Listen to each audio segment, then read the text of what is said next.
Good day everyone. As a continuation in a client acceptance phase, an auditor is primarily concerned in preparing a client proposal to convince the acceptable client to develop a relationship. And one of the components of acceptance of a client is what I am about to discuss, entitled Ability to Meet Ethical and Specific Competence Requirements. It is important for an auditor to be able to determine whether all ethical requirements can be met with regard to the specific competence requirements or what we call the specific engagement. And with that being said, the effectiveness of enforcing ethical standards varies from country to country, and in many countries, an auditor who violates the ethical standard may be disciplined by law or even by the professional organization.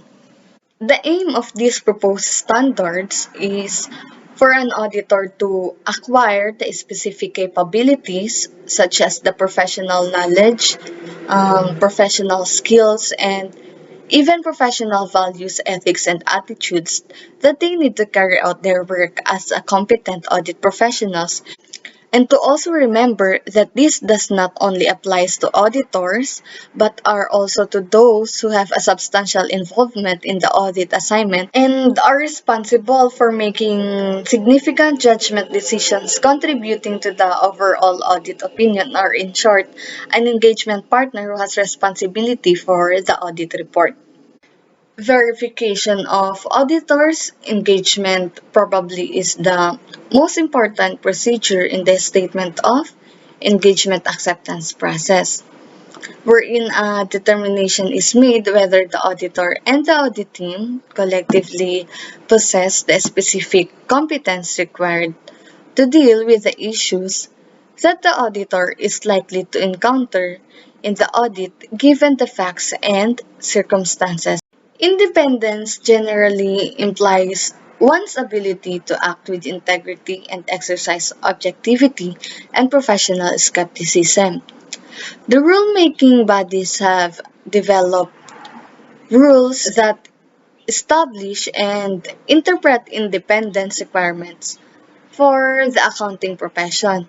If you want a more detailed discussion about this, it was already discussed on Chapter 3 entitled Ethics for Professional Accountants.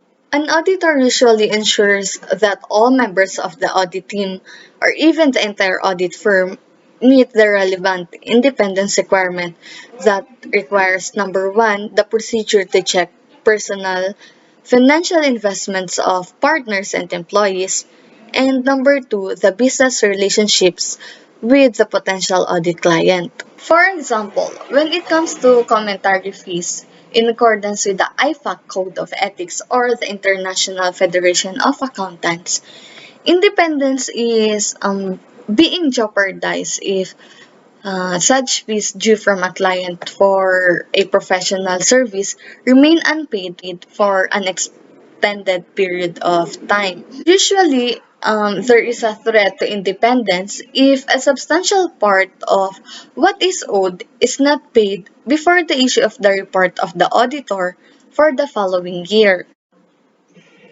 For the next slide, litigation and independence. Another influence on the continuance of relationship is whether there is any pending litigation between a client and the auditor. If the client is involved in litigation with the auditor, to continue to audit the client could still result to independence being jeopardized. Best example is when an auditor alleging fraud or deceit by the officers of a company or a substandard performance of client's audit by the accountant. Under specific competencies, an auditor should determine if the necessary expertise regarding the industry are available to the audit team. There should be a sufficient direction, supervision, and review of work at all levels for you or in order to provide a reasonable assurance that the work performed meets the appropriate standards of quality. The next slide talks about the rotation of a partner.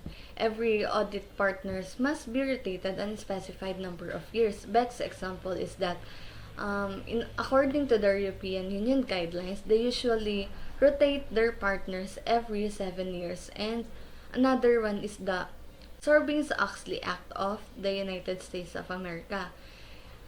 When it comes to them, they usually rotate their partners every 3 years.